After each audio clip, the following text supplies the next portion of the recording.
A gente começou lá no passado, 1930, com DNP, que é de nitritofenol. É uma droga usada ali para fabricação de bombas e fertilizantes e outras coisas, e que foi visto que ele tem um efeito termogênico muito significativo, reduzia o gasto energético ali em mais de 40%, e aí fazia os indivíduos perderem muito peso. Só que aí foi visto que ele estava causando muita morte do ponto de vista cardiovascular, né? Morte súbita, e aí foi retirado do mercado. Era utilizado também hormônios tiroidianos, na época extrato de tireoide, que basicamente é o hormônio ativo ali, o T3, que aumentava o metabolismo basal do paciente, só que com isso também trazia mais risco cardiovascular. E aí depois foi desenvolvidas as anfetaminas, e aí foi visto que as anfetaminas tinham um potencial de abuso, potencial de vício e dependência. Altamente viciante.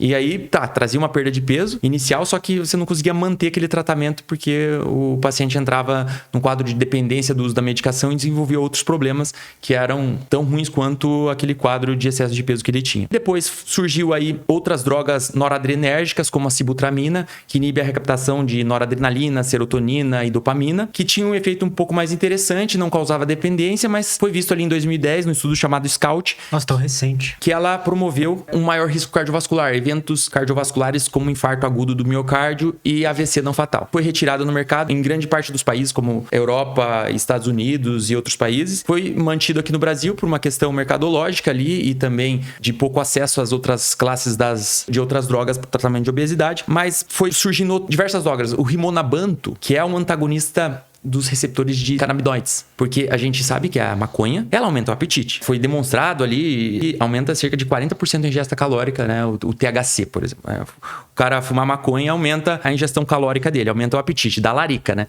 E aí foram pensando, não, vou usar um antagonista canabinoide para promover uma redução do apetite. E não só aumenta o apetite, mas faz a gente fazer coisas esquisitas, né? Tipo, sei lá, alface com chocolate. Eu falei porque tem alguma história disso. Aumenta a palatabilidade, né? Fica mais prazeroso comer.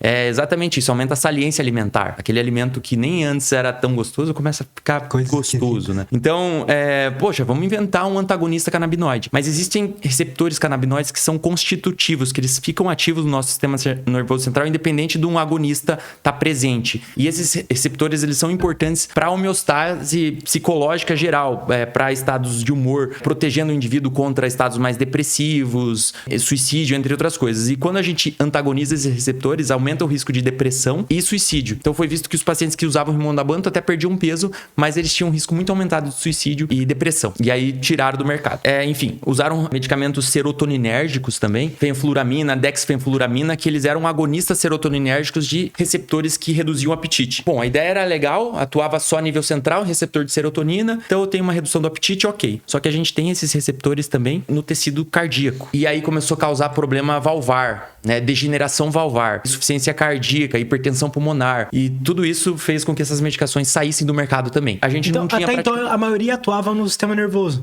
Causava problema cardiovascular ou psiquiátrico. A maioria deles... Então, até 2010, a gente só tinha o Orlistat, que atuava a nível intestinal ali só e promovia uma certa perda de peso, mas também não tinha muita eficácia, porque ele não atuava no principal problema da obesidade, que é o autocontrole alimentar e o aumento da fome com a perda de peso. Então, a gente não tinha muita coisa. A gente já tinha descoberto os peptídeos gastrointestinais, como o GLP-1, GIP, em 1985. Em 1975, a gente descobriu o GIP. Em 1985, a gente descobriu o GLP-1. E com isso, a gente sabia que essas moléculas seriam importantes para o tratamento da obesidade, mas a gente ainda não tinha nenhum análogo efetivo, até que surgiu a liraglutida, que é um análogo do GLP-1, que inicialmente foi usado para tratar a diabetes mellitus tipo 2. Foi visto que esse hormônio GLP-1, ele tinha um papel importante na homeostase da glicose, que é relevante para o tratamento do diabetes, mas ele também tinha atuação a nível central, reduzindo o apetite, reduzindo a taxa de esvaziamento gástrico, melhorando o autocontrole alimentar, e os pacientes com diabetes que usavam perdiam peso. Poxa, então vamos usar isso para obesidade. Testaram isso para pacientes com obesidade sem diabetes e foi visto que realmente tinha eficácia para o tratamento da obesidade, e aí outros fármacos foram sendo estudados também para obesidade. A semaglutida, que é o Ozempic, passou pelo mesmo processo. Foi visto que ela trazia uma perda de peso relevante, além de ser eficaz para tratar outros quadros como diabetes, e ainda trazia proteção cardiovascular, porque o GLP-1 também atua a nível de miocárdio, trazendo proteção cardiovascular. A própria perda de peso e melhora da glicemia também traz esses benefícios aí para o paciente que tem obesidade, e foi visto que não tinha risco psiquiátrico, não aumentava o risco de depressão, não aumentava o risco de ansiedade, diferente dos fármacos anteriores, além além de trazer proteção cardiovascular, era seguro do ponto de vista psiquiátrico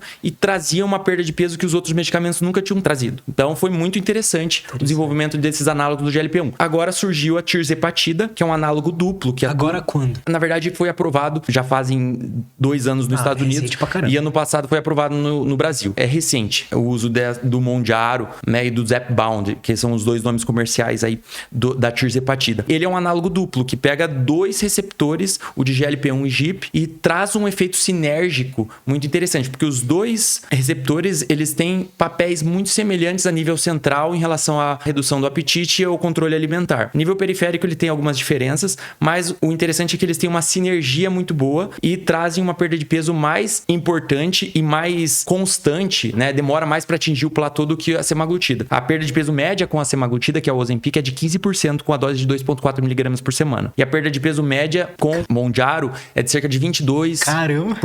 Até 22%. Já é alto com o Ozempic, né? E agora a gente tem a retatrutida vindo aí, que é um análogo triplo, também desenvolvido pela Lilly, que tem atuação além do receptor de GLP-1, no GIP e no receptor de glucagon, e os estudos mostram aí uma perda de peso média de 24,2%. Então vai vir ainda um medicamento mais potente. E agora a gente tem em desenvolvimento o bimagrumab, que é um antagonista da miostatina, dos receptores de miostatina. A miostatina, ela é um regulador negativo do tecido muscular e também do tecido adiposo marrom. Então, ela limita o teu crescimento muscular e limita também o browning, que é basicamente a termogênese relacionada ao tecido adiposo, né? O tecido adiposo marrom, ele queima mais calorias do que o tecido adiposo branco. Por ser um regulador negativo, se eu antagonizo esses receptores, eu tenho mais gasto energético através desse tecido adiposo marrom e eu também tenho um maior ganho de massa muscular. E daí foi visto que os pacientes que usavam o bimagrumab em estudos de fase 2 perderam 20% de percentual de gordura, na média. 20% é muita coisa. E ganharam, muita coisa.